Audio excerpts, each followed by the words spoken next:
आपने कई प्रोग्राम्स में, हमारे प्रोग्राम समेत, ये कहा कि बातचीत के लिए दरवाजे खुले हैं, लेकिन बज़ाहिर ऐसा लगता है कि शायद अपोजिशन खुद ही इस हवाले से कोई एक नुक्ते के ऊपर यकसू नहीं है।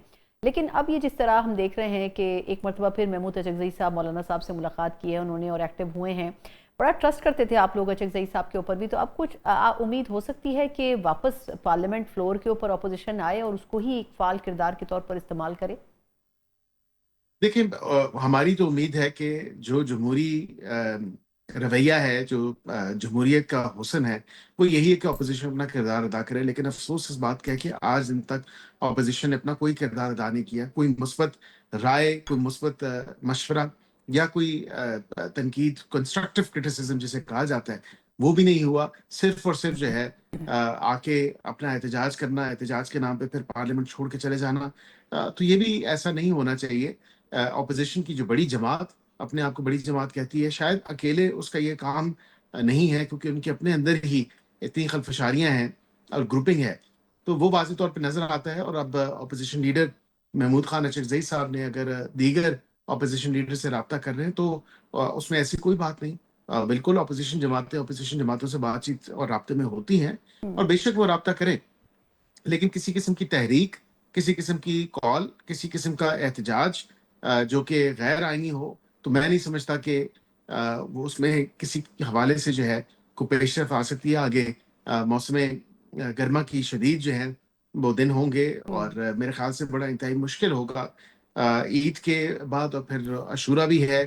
तो आप देख लें कि मुझे तो कम अज कम नहीं सर, आम दिनों में सितंबर वैसे तक जो है, नहीं हो पाता, तो इन तमाम, वैसे आपने बिल्कुल सही तस्वीर कशी की है, कैसे निकलेंगे, हाँ, बड़ा सितंबर मुश्किल तक होगा। मुझे कुछ नजर नहीं आ रहा। बिल्कुल ठीक है सितंबर आपकी। तक किसी किस्म का कोई एहतजाज कुछ नजर नहीं आ रहा। ज़बरदस्त। अच्छा सर, एक सवाल आज़ाद कश्मीर के हवाले से कि बड़ी मुश्किलों के साथ पीपल्स पार्टी बनाने की सिचुएशन में गई थी जब हुकूमत बनी थी और राठौर साहब को प्राइम मिनिस्टर बनाया गया था, लेकिन वहाँ जो जॉइंट एक्शन कमेटी है, जब भी उससे मुज़ाकरात की बात आई, हमेशा नून लीग ने आगे बढ़कर मुज़ाकरात किए। इससे पहले भी अमीर मुकाम साहब और उनके वफ्द ने बड़े तवील डायलॉग्स किए थे, लेकिन कुछ रेजिस्टेंस ऐसी सामने आ रही थी कि लगता ये था कि जॉइंट एक्शन कमेटी किसी और ही एजेंडे के ऊपर काम कर रही है।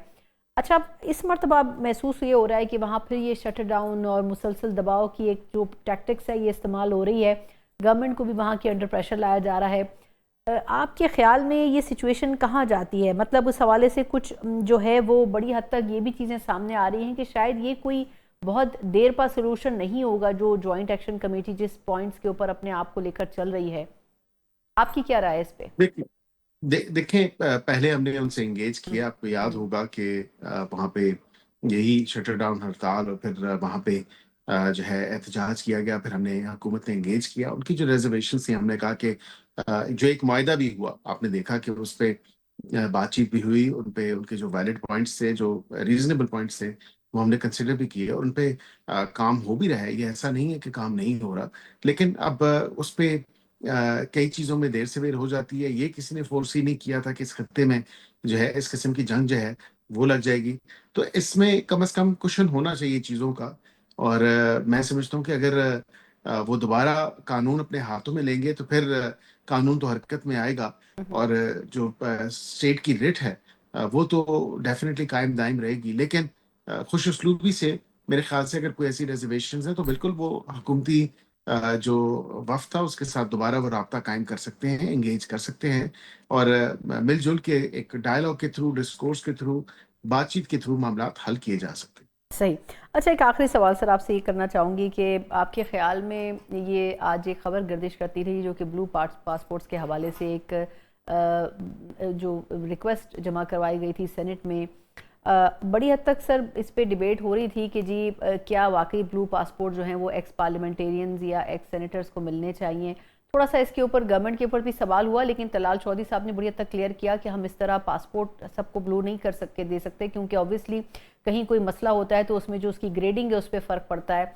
लेकिन ये मामला कमेटी को भेज दिया गया। आपके ख्याल में गवर्नमेंट के मुफ्त के गले में ऐसे मसाइल पड़े हैं जिसमें गवर्नमेंट का खुद भी कोई लेना देना नहीं है, लेकिन आपको क्या लगता है कि ये सारी जो एक्सरसाइज है करने की कोशिश हो रही है, तो इसके ऊपर गवर्नमेंट के ऊपर क्रिटिसिज्म क्यों किया जा रहा है? देखिए, नहीं, गवर्नमेंट पे क्रिटिसिज्म नहीं होना चाहिए। और मेरे ख्याल से बिल्कुल पासपोर्ट जो है वो उसके रूल्स मौजूद हैं। और हम्म। पासपोर्ट रूल्स के मुताबिक जो है वो फॉर्मर सेनेटर्स और former members of national assembly hmm. वो बिल्कुल ब्लू पासपोर्ट रख सकते हैं, और उनको जब वो इलेक्ट होते हैं तो उसके बाद फिर वो उनको ब्लू पासपोर्ट ही होता है दौराने पार्लियामेंट्री टर्म, और उसके बाद भी वो रख सकते हैं। लेकिन उनकी आई थिंक कि बच्चों को नहीं मिलता, जहां हम्म। तक मुझे मेरी इंफॉर्मेशन है। वो सिर्फ और सिर्फ जब वो सिटिंग पार्लियामेंटेरियन होते हैं तब तक उनके बच्चे या ऑफस्प्रिंग या डिपेंडेंट्स कहा जाए तो ज्यादा बेहतर होगा, तो वो रख सकते हैं। लेकिन जब वो नहीं होते तो फिर वो पासपोर्ट नहीं रख सकते। और यहाँ पे ये बात भी कहना मुनासिब होगी कि इस चीज को पासपोर्ट रूल्स के strictly in accordance with passport rules ही हम्म। देखना चाहिए, और एलिजिबिलिटी का क्राइटेरिया वहां पे दिया गया है कि कौन रख सकता है कौन नहीं रख सकता।